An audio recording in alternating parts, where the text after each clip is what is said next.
Assalamualaikum warahmatullahi wabarakatuh. Halo anak-anak kelas 5, apa kabar kalian hari ini? Ya, pada baik-baik semuanya ya.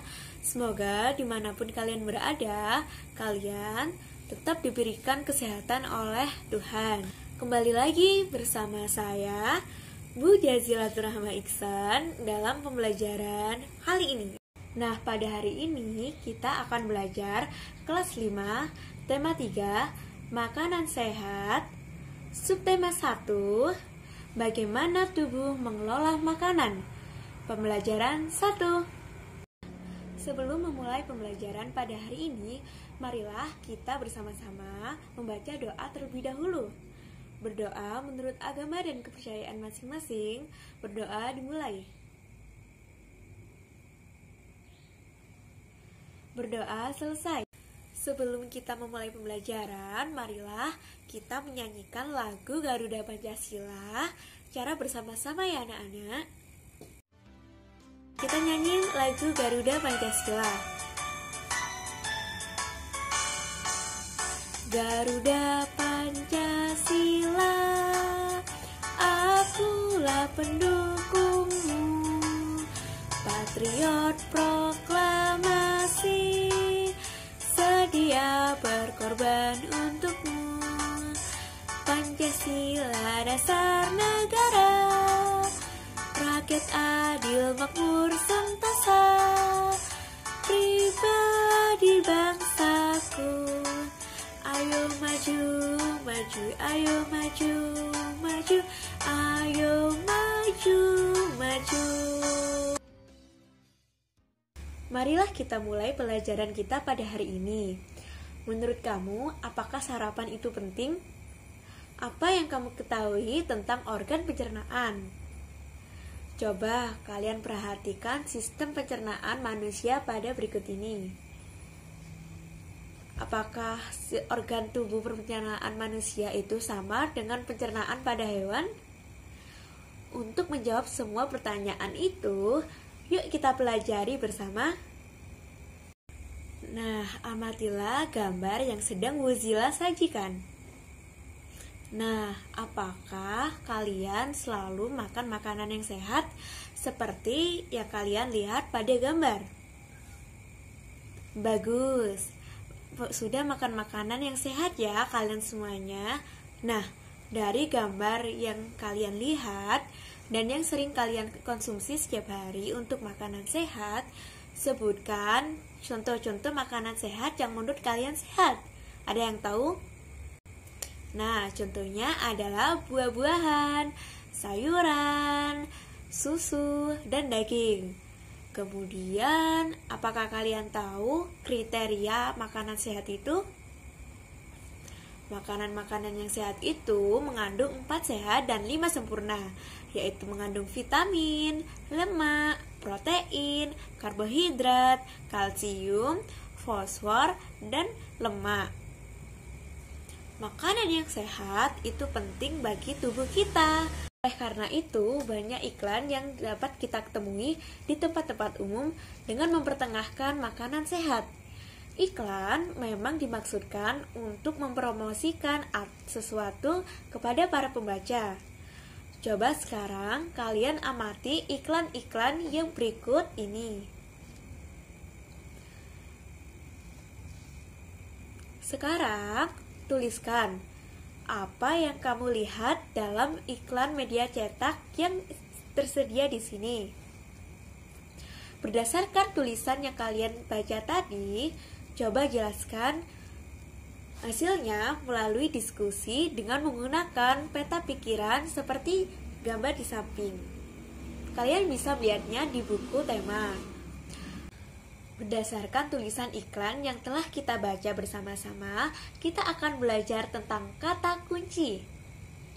Kata kunci adalah sebuah kata atau konsep dengan keistimewaan yang berarti kata apapun yang digunakan sebagai kunci atau kode, atau digunakan untuk menghubungkan ke kata lain atau informasi lain.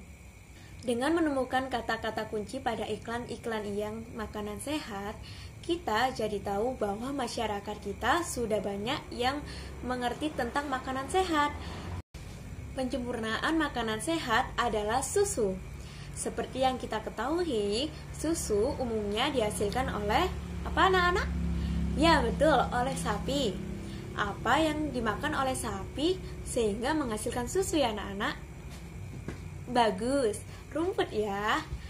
Jenis makanan apa dan bagaimana caranya sapi untuk mencerna makanan? Ada yang tahu? Baiklah, marilah kita pelajari bersama-sama. Nah, hewan sapi disebut juga dengan hewan ruminansia. Apa kalian tahu apa itu hewan ruminansia? Hewan ruminansia adalah kelompok hewan mamalia yang memamah atau memakan 2 kali dan dikenal dengan hewan memamah biak. Contohnya adalah sapi, kerbau, rusa, domba, kambing, dan kijang. Sistem pencernaan hewan ruminansia lebih kompleks dibandingkan pencernaan hewan lainnya. Pada hewan ruminansia terdapat 4 bagian lambung dengan fungsi yang spesifik. Selain itu, pencernaan makanan pada hewan ruminansia dibantu oleh beberapa mikroba atau bakteri dan protozoa. Mikroba tersebut dapat membantu mencerna rumput. Nah, mari kita dengarkan dulu yuk penjelasan dari Bu Zila tentang bagaimana pencernaan hewan ruminansia. Makanan yang seperti rumput pertama kali masuk ke dalam mulut sapi. Di dalam mulut terdapat organ-organ pencernaan, yaitu pertama gigi. Gigi sapi tersusun dari gigi seri yang berfungsi untuk memotong makanan dan gigi geraham untuk mengunyah makanan. Yang kedua ada lidah. Lidah sapi berguna untuk merengut rumput atau makanan dan mendorong makanan yang sudah dikunyah menuju lambung. Yang ketiga ada saliva. Saliva merupakan cairan atau enzim khusus yang dihasilkan oleh kelenjar khusus pada sapi yang kemudian disalurkan ke dalam rongga mulut. Saliva berperan dalam proses pencernaan kimiawi. Sekarang marilah kita membahas bagian-bagian dari sapi yuk. Yang pertama adalah rumen.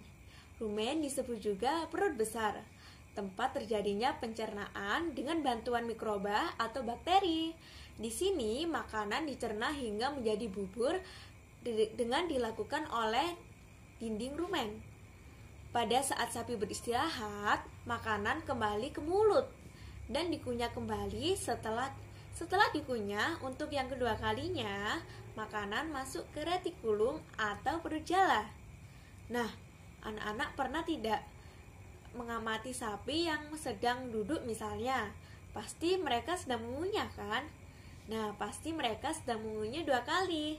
Nah, selanjutnya mari kita masuk ke bagian yang kedua, yaitu retikulum atau biasa disebut perut jala.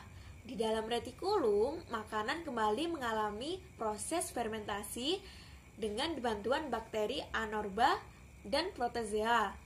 Di dalam bagian perut ini terjadi proses absorpsi dan penyaringan benda-benda asing yang masuk bersama makanan sehingga tidak masuk ke dalam omasum atau perut kita. Yang ketiga ada omasum. Di dalam omasum, makanan dicerna dengan bantuan enzim pencerna. Selanjutnya, makanan akan masuk ke obomasum atau perut masum. Perut bagian inilah yang sebenarnya disebut dengan lambung. Di sini, makanan dicerna dengan bantuan enzim pencernaan pepsin yang dihasilkan oleh obomasum. Setelah melewati seluruh proses pencernaan makanan, di dalam obomasum, makanan bergerak menuju ke usus halus. Panjang usus halus seekor sapi dewasa dapat mencapai 40 meter loh, anak-anak. Di dalam usus halus terjadi proses absorpsi dan fermentasi. Selanjutnya, sisa-sisa makanan akan dikeluarkan melalui anus. Nah, dari penjelasan tadi, dapatkah kalian temukan kosakata baru? Baik, berdasarkan keterangan yang sudah kita pelajari, silahkan kalian lengkapi diagram berikut ini dalam LKPD yang sudah Ibu berikan. Demikianlah pembelajaran untuk kita kali ini. Mohon maaf bila masih terdapat kekurangan, dan sampai ketemu di pembelajaran selanjutnya. Terima kasih. Wassalamualaikum warahmatullahi wabarakatuh.